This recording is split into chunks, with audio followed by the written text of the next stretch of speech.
প্রায় 40,000 টাকা রুজি করছি আমি, মানে যে এই 20 দিনের ভিতরে। এমন কোনো মাছ যায় না যে আমার এভারেজে 15,000 টাকা আলার মতো থাকে আমার। আমি তারে 15,000 টাকা মাসে ফুরাই আনছি। আর আমার ছোট একটা ভাই আছে, 6,000 টাকা, খাওয়া দাওয়া যা আছে সবকিছুই আমার উপরে।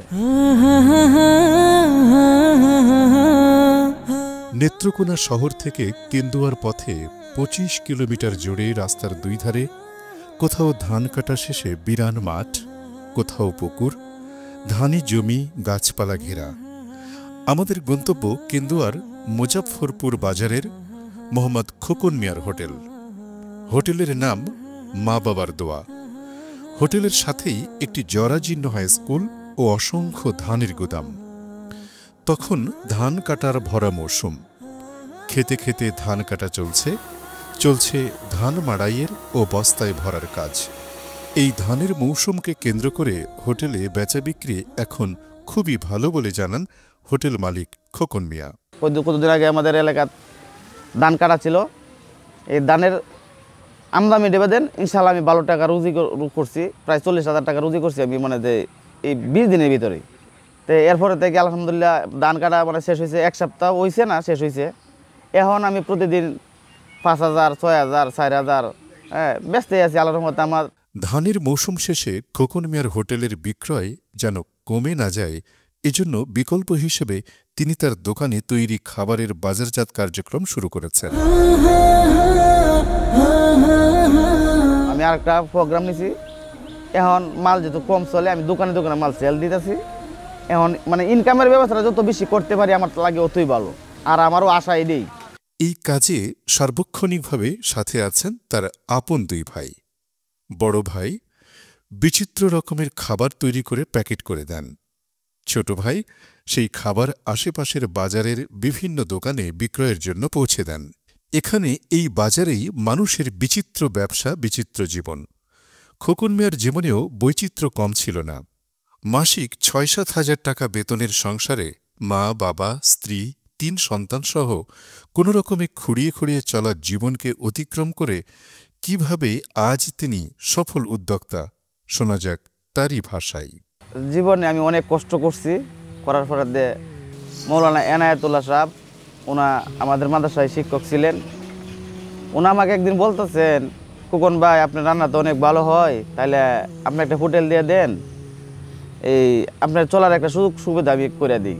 তখন আমি ফুজুরের কাছে গেলাম, আবার ফুজুরে আমার কইতেছে খোকন ভাই তাহলে আপনি আস্তনা ফাউন্ডেশনের পক্ষ থেকে একটা নাম আসছে, আপনি নামটা দিয়ে দিই। আমি তাহলে হুজুর তাহলে দিলে তো আর ভালো হয়। তখন ফুজুরে আমার আস্তনা ফাউন্ডেশনের পক্ষ থেকে একটা নাম দিল। তখন দরখাস্ত দিলাম। আস্তনা ফাউন্ডেশনের পক্ষ থেকে আমার আবার লোকজন আসছে, আমার বাড়িতেও আসছে যাচাই বাছাই করার জন্য, দেখার জন্য। তখন আমার বাড়িতে আইসা করে আমার দেখছে, আমার বাড়ি দেখছে, ঘর দেখছে, আমি আমার সপরিবারে দেখে গেছে। ফুজুরে ফোন দিল, ফোন দিয়ে আমার তারা নিল, নেওয়ার পর কইতেছে আস্তনা ফাউন্ডেশনের পক্ষ থেকে আপনি তো একটা আবেদন দিয়েছিলেন, এই আবেদনটা তো আপনার ইনশাল্লাহ কাজ হয়েছে। তাই আমি হুজুরতে কাজটা হয়ে থেকে তাহলে এখন কেমনি কী করার, আপনি আমার একটা পরামর্শ দিলে ভালো হয়। তাহলে একটা দোকান দেখেন, দোকান দেখেন। আমি দোকান খুঁজতে পাইতেছি না।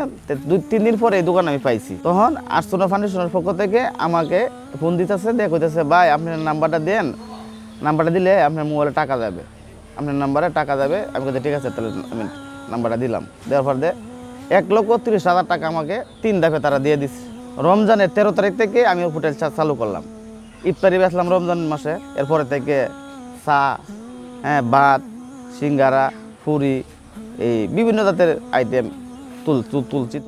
আমি তো একলা পারতাছি না, বিদাতে পরে আমি প্রতিদিন একলা করছি।